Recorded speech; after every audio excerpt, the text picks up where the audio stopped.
벌써 6월입니다. 시간은 참 빠르게 가고 있습니다. 한 주일 동안 평안하셨습니까? 오늘 말씀은 마가복음 14장 1절에 있는 말씀입니다. 이틀이 지나면 유월절과 무교절이라 대제사장들과 서기관들이 예수를 흉계로 잡아 죽일 방도를 구하며. 아멘. 택일이란 날짜를 잡는 것을 말하는데, 큰 일을 치르거나 여행을 떠날 때 가장 적당한 날을 골라 잡는 것을 말합니다. 큰 일은 대사라 하여 보통 결혼식을 말하는데, 결혼식은 새로운 출발인지라 좋은 날을 잡기 위해 마음을 썼던 것입니다. 세상 사람들은 손 없는 날을 택하기를 좋은 날로 생각합니다. 손 없는 날이란 악기와 악신이 움직이지 않는 날을 말합니다.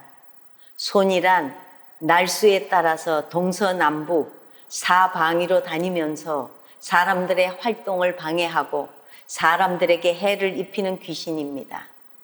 이 귀신은 음력 9일과 10일, 19일과 20일, 29일과 30일이면 하늘로 올라가기 때문에 보통 이 날을 기름 손 없는 날이라고 부릅니다.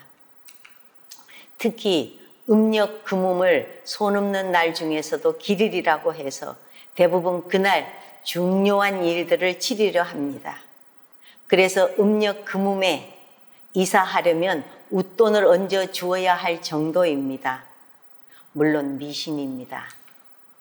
사람의 손은 있어도 손이라는 귀신은 없고, 해코지 않은 마귀는 있어도 손은 없습니다.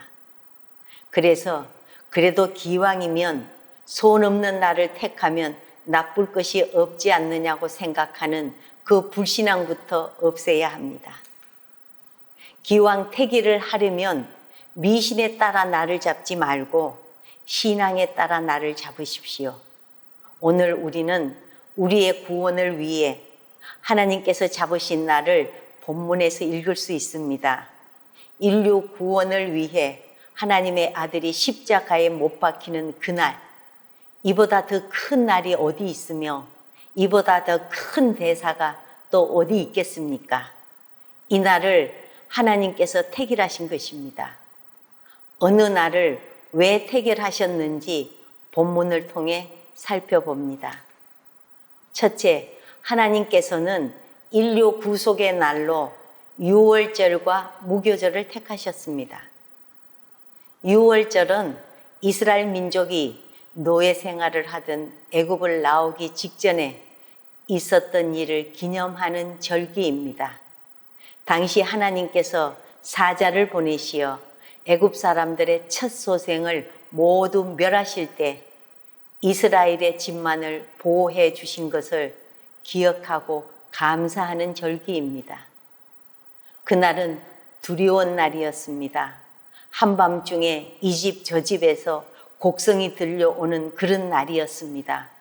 애굽 사람의 집은 바로의 집부터 시작해서 한 집도 빠지지 않고 초상이 난 처참한 날이었습니다.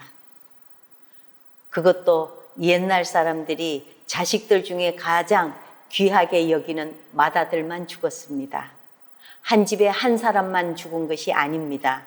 할아버지도 맞이요, 아버지도 맞이요, 아들까지도 맞은 종가는 남자가 다 죽은 것입니다. 맞이는 씨가 마르고 말았습니다. 그렇게 온 애굽의 바로의 왕실부터 시종의 집까지 모두 애국하는 밤에 이스라엘 자손의 집은 평온했습니다. 그들의 집에는 어린 양의 피가 문설주에 칠해져 있었고, 하나님의 사자는 그 피가 발라져 있는 집은 그냥 넘어갔습니다. 유월이란 넘어간다는 뜻입니다. 장자의 생명을 거두던 하나님의 사자들이 유월절 어린 양의 피가 발라진 집을 그냥 두고 넘어갔던 것입니다.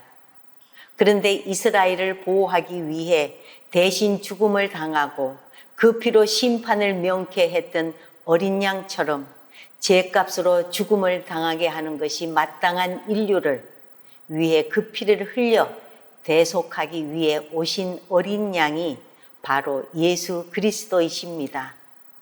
그러니 예수님이 십자가를 지시는 날은 당연히 유월절이 되어야 합니다. 그날이 아니면 안 됩니다. 유월절은 예수님의 날입니다. 애굽에서 종살이하던 이스라엘의 구속을 위한 모든 것이 담겨져 있는 유월절은 죄의 종 노릇하던 인류의 구원을 위해 예수님이 십자가를 지시는 날이 될 수밖에 없는 것입니다. 그래서 하나님은 이 날을 십자가의 날로 택하신 것입니다. 둘째, 우리에게 길일은 하나님의 뜻이 담겨진 날입니다. 여러분, 요일이나 숫자를 따르는 길일은 우리에게 없습니다. 우리는 나를 만드신 하나님을 아버지로 부르며 사는 사람들입니다. 그렇다면 우리가 날에 매여 있어야 하는 겁니까? 날이 우리에게 매여 있어야 하는 겁니까? 걱정하지 말고 아무 날이나 아무 때나 택해서 시집가고 장가가고 다 하십시오. 동이나 서나 남이나 북이나 가고 싶은 곳 어디로든 이사해도 괜찮습니다. 복은 믿음을 따르는 것이지 방향이나 날짜를 따르는 것이 아닙니다. 아무 날이나 잡아 이사하고 예배하십시오. 예배하는 그날이 복된 날이요, 예배하는 그곳이 복의 근원입니다. 성도 여러분, 하나님께서 복을 주시는 날은 분명히 정해져 있습니다. 하나님께서 뜻을 담아 놓은 그날이 바로 그날입니다. 유월절은 구속의 의미가 담긴 날입니다. 하나님께서 그 뜻을 그날에 담아 놓으셨습니다. 그래서 우리에게는 하나님의 뜻이 담긴 날이 길일이요 복된 날입니다. 특히 주일은 창조 때부터 하나님께서 복을 주신 하나님의 확실한 뜻이 담겨진 날입니다. 그래서 우리가 이 날을 복된 날로 확실하게 지켜야만 합니다. 처음에는 안식일이었으나 예수님의 부활하신 날이 제2의 창조의 날이요 더 귀한 날이기에 주일로 정하여 예배를 드리게 된 것입니다. 하나님이 뜻을 담아 놓으신 날을 귀하게 여기시기 바랍니다. 여러분의 매일의 삶이 하나님의 뜻이 함께하는 복된 날이 되시기를 주님의 이름으로 축원합니다. 아멘.